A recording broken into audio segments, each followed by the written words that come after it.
Good afternoon, William and Kate. Hope you're both doing well. As I'm always trying to help our company grow, I'd like to readdress the matter of a formal code of ethics manual for Carolina Metal Fabrication. I think our partnership meeting last week went well, and I appreciate the feedback from both of you in moving forward with this new code of ethics. I will go ahead and get straight to the point. We are at a crossroads here with where each of you stands, and I'm left with the casting vote. So, seeing as I'm only addressing you both, and we've known each other for many years, I'll just get straight to the point and be very direct. There's no dancing around who said what, because in a room of three where there's disagreement, you already know where I stand. It's pretty clear who has said what. So please do not feel like I'm targeting you when I address your points. You are entitled to your own opinion. I invited feedback, and this video is merely a means to have a discussion while we're stuck at home. Just because we're stuck in self-quarantine doesn't mean that our formal code of ethics will not be moving forward.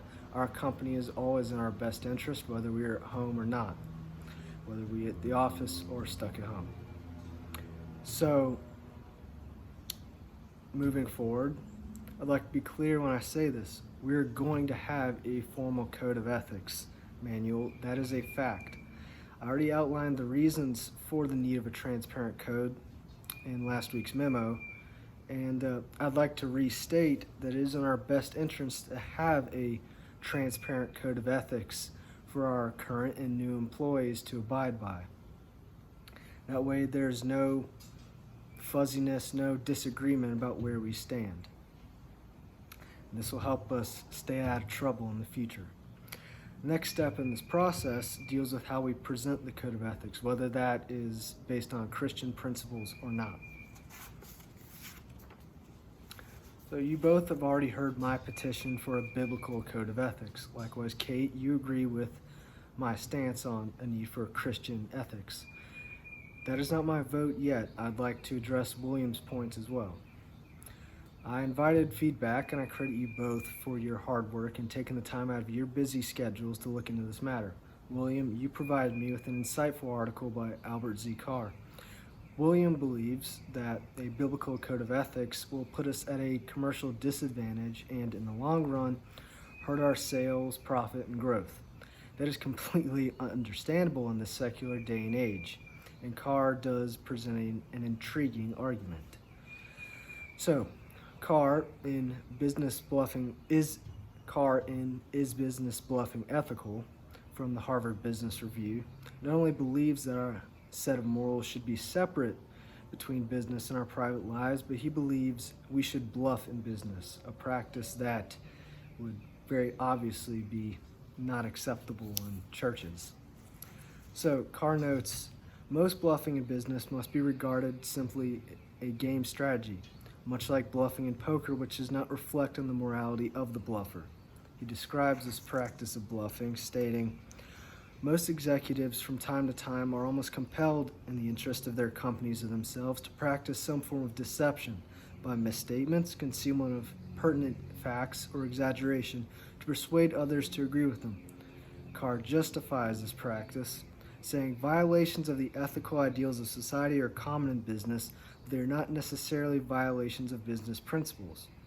He goes on to highlight the competitiveness and aggression of the business world, and how we need to follow his bluffing practices, hinting at the idea that everyone else is doing it, so we have to do it as well to keep up in this society of competitiveness and aggression in the business world. Now, the points that he makes that stand out to me the most are when he says, if a businessman is to reconcile personal integrity and high standards of honesty with the practical requirements of business, he must feel that his bluffs are ethically justified. And he highlights the point that this practice is for office use only. All of this put together with the recurring theme of separating business ethics from personal moral ethics sets off a red flag for me. So, as intriguing as Carr's argument is, I also found research to refute his claims. Dallas Willard, in The Business of Business, states, "Business is a profession, and professions have a moral role in society." He goes on to point out that in business, you should not sacrifice the public good for profit. Furthermore, in Beyond Integrity, a Judeo-Christian approach to business ethics, Scott B. Ray and Kinman L. Wong directly critique Carr's argument, stating, "Carr relies on rather dark assumptions about the moral nature of business, and in his points against morality in business, he meant the economy would actually fall apart since it is structurally dependent on mistrust and deception for its survival." Throughout his argument, Carr is taken away from the humanity of business, viewing it all as a poker game, while also defining success in terms of economic self-interest. In other words, Carr has completely disregarded the use of empathy. As I highlighted last week, quoting Alec Hill, we should act in a way that is benevolent to all involved. How can we do that if we are discrediting humanity and empathy? It's impossible. Willard, on the other hand, defines success on the grounds of purpose and through care of the well-being of employees.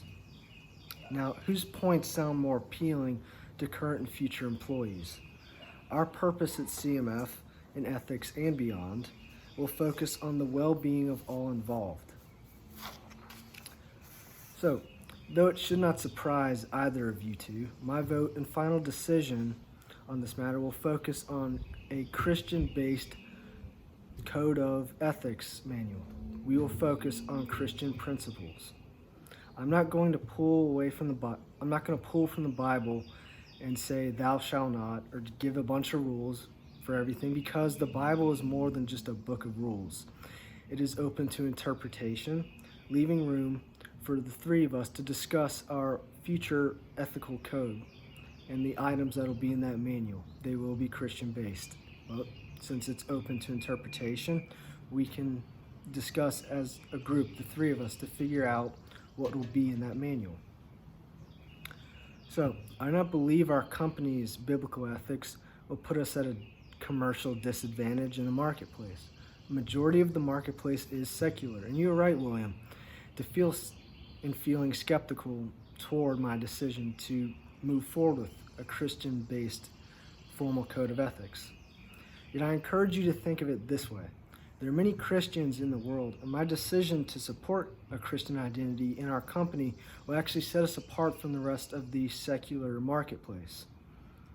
So, yes, we may lose some current employees and future applicants, but we will stand out and attract new customers and employees who are seeking a Christian company, something the rest of the secular marketplace cannot offer them.